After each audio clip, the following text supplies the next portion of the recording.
আসসালামু আলাইকুম, কেমন আছেন আপনারা সবাই? আশা করি আল্লাহর রহমতে সবাই ভালো আছেন। আলহামদুলিল্লাহ আমরা সবাই ভালো আছি। তো আজকে নতুন আরেকটি ব্লগ নিয়ে চলে আসলাম।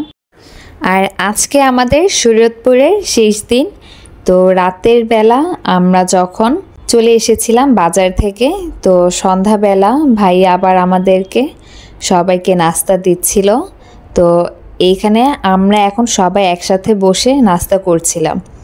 আর এই সময়টাতে কিন্তু কারেন্ট ছিল না, তো সবাই ঘরের যার যার যে আলো আছে তো সেই লাইট দিয়েই এখানে সবাই নাস্তাটা করে নিচ্ছিল। আর গ্রামে তো কারেন্ট গেলে একটু সময় লাগে আসতে, তো সেই আন্দাজে কিন্তু তাড়াতাড়ি চলে এসেছিল। তো আমরা নাস্তা করে এরপরে বাচ্চাদেরকে সবাইকে নিয়ে ছাদে চলে যাই।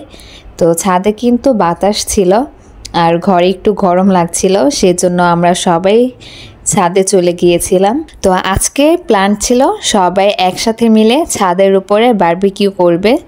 তো পরবর্তীতে আর করা হয়নি। তো বারবিকিউ মশলা দিয়ে চিকেনটা মাখিয়ে এরপরে তেলের মধ্যেই ভেজে ফেলা হয়েছে।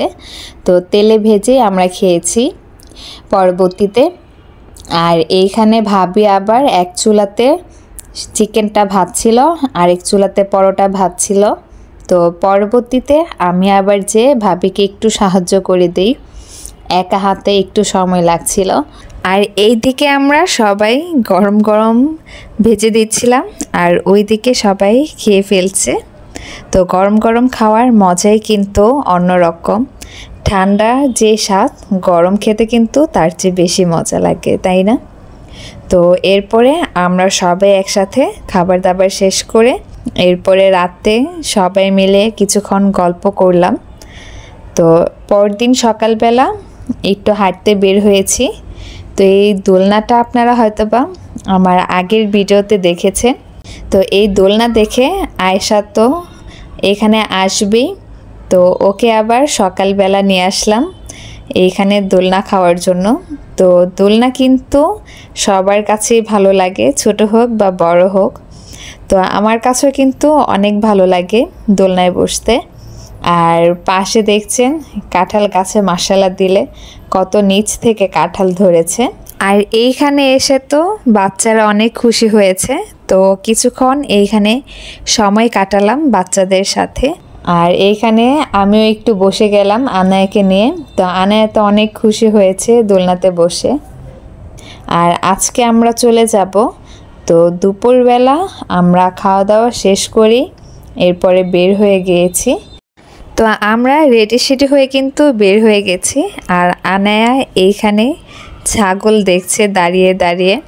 তো দূর থেকেই ও দেখছে, সামনে আর যাচ্ছে না, ওর ভয় লাগছে।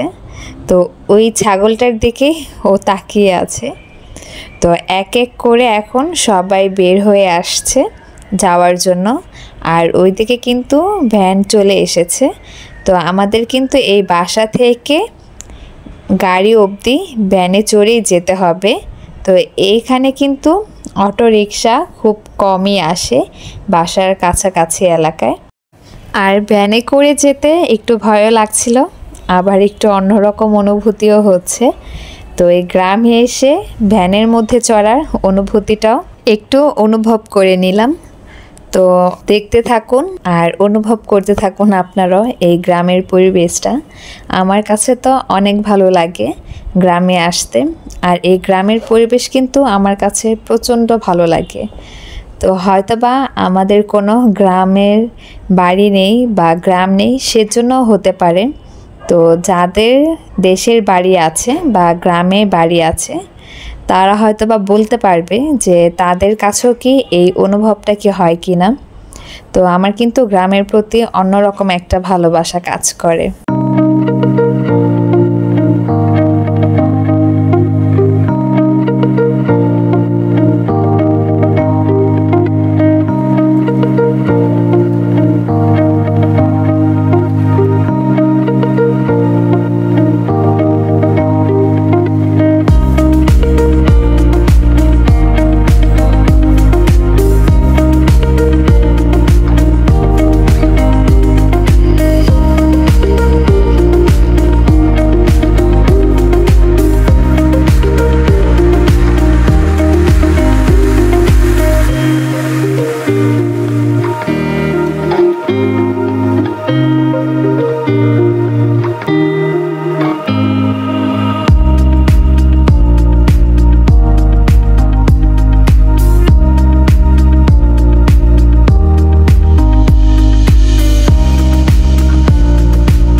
আমরা এখন শরীয়তপুরের মেন রাস্তায় চলে এসেছি।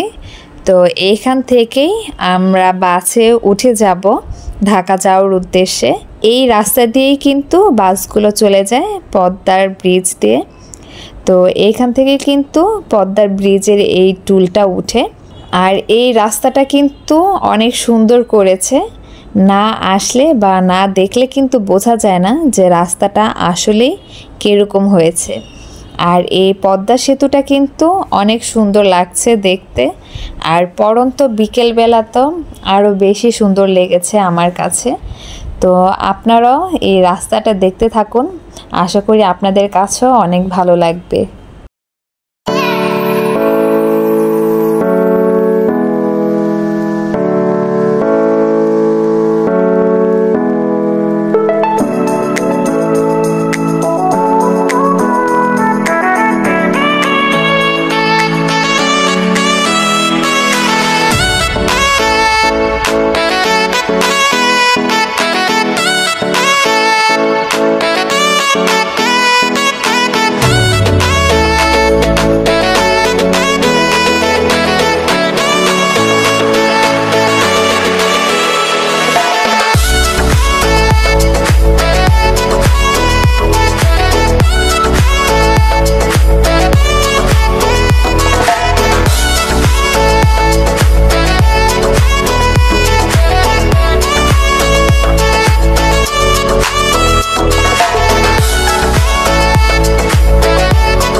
তো পদ্মা সেতুর এই ব্রিজটা দেখে আমার কাছে তো কোনোভাবেই মনে হচ্ছিল না যে আমি বাংলাদেশে আছি। আমার তো মনে হচ্ছে আমি বাইরের কোনো রাষ্ট্রেই চলে গিয়েছি। তো যাই হোক, অবশেষে বাসায় চলে এসেছি। তো এখানে আমি ডিপ ফ্রিজে রাখা গরুর মাংসগুলো পানিতে একটু ভিজিয়ে নিলাম রাতে খাওয়ার জন্য। আর কিছু শাক তুলে এনেছিলাম, হেঁচি শাক। তো হেঁচি শাকগুলো দেখে কিন্তু আর নিজেকে সামলাতে পারিনি, তো অল্প করে আমি তুলে এনেছি। এখন এইগুলো ভাজি করে নেব। আর ফ্রিজ থেকে আম বের করে নিয়েছি, তো আমটা কেটে আগে খেয়ে নেব, একটু ক্ষুধা লেগেছে। আর চুলার মধ্যে ভাত হচ্ছে। তো আমার এই ভিডিওটা আমি এখানেই শেষ করে দেব। তো যারা ধৈর্য সহকারে আমার এই পুরো ভিডিওটা দেখেছেন তাদেরকে অসংখ্য ধন্যবাদ। আশা করি আমার এই ভিডিওটি আপনাদের কাছে ভালো লেগেছে। তো ভালো লাগলে প্লিজ একটি লাইক দিয়ে আমার পাশেই থাকবেন। আর আমার কথাতে যদি কোনো ভুল হয়ে থাকে তাহলে অবশ্যই ক্ষমা সুন্দর দৃষ্টিতে দেখবেন। তো সবাই ভালো থাকবেন, সুস্থ থাকবেন। আসসালামু আলাইকুম।